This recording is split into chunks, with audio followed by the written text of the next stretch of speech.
We all know that law and gospel are critically important, vital paradigm in understanding Lutheran theology, understanding God's Word, understanding what it means to be human. We know God's law and we know His gospel, and keeping those things straight is vitally important. We also have heard about this thing called law-gospel reductionism. Well, you've probably heard about it. And in my experience, a lot of people just don't quite get this straight. They have a tendency to kind of have a wrong understanding. And you often hear it as simply gospel reductionism, and a lot of people assume that, oh, gospel reductionism just means being too nice and not giving people the law they need to hear. And that's not entirely accurate. So I want to spend just a couple of minutes here running through what law-gospel reductionism actually amounts to. Now, the real issue with law-gospel reductionism is the sense of trying to create a polarity between law and gospel. And in fact, that's where the problems start to come.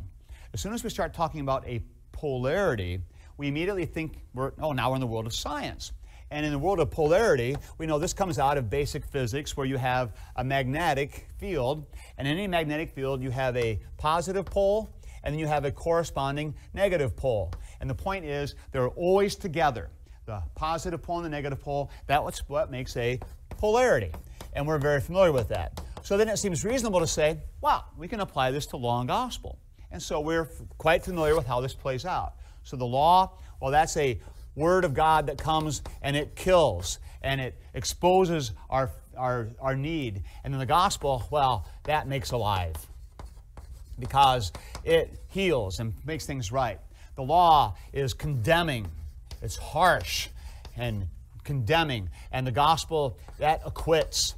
It makes things free and right, so acquits. The gospel or the law enslaves, and the gospel liberates. The law is harsh, and the gospel is gentle. And we can keep on going with our list. And then ultimately, as we work our way down the list, we're going to end up with the law is negative, bad, and the gospel good.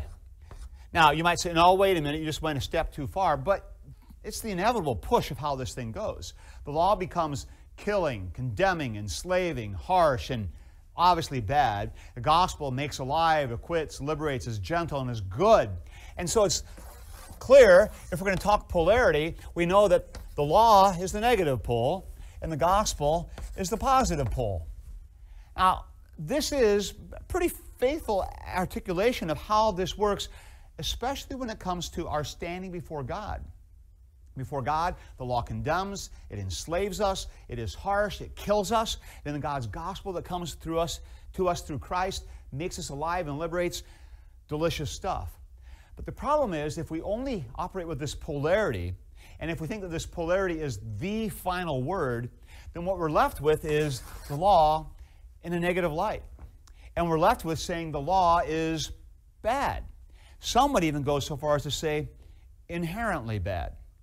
And there are some Lutheran theologians who actually will articulate this. Gerhard Forde comes pretty close to saying the law is always a problem, and the point is to live always simply in the gospel. And there are others who maybe won't say it quite this clearly, but there is what comes through as a very strong suspicion of the law. So when there's law talk, we're really suspicious of that, and we think it can't quite be right. And this starts to creep into all kinds of other places where you have this idea that if it's gospel, it's good. If it's law, it's bad. So anything that smacks of law, it's got to be bad. And anything that looks a little bit legalistic, well, it's legalistic. It's the law. It's bad. That's what legal means. This is what law-gospel reductionism is. Law-gospel reductionism is trying to say everything that we do in theology runs through this polarity.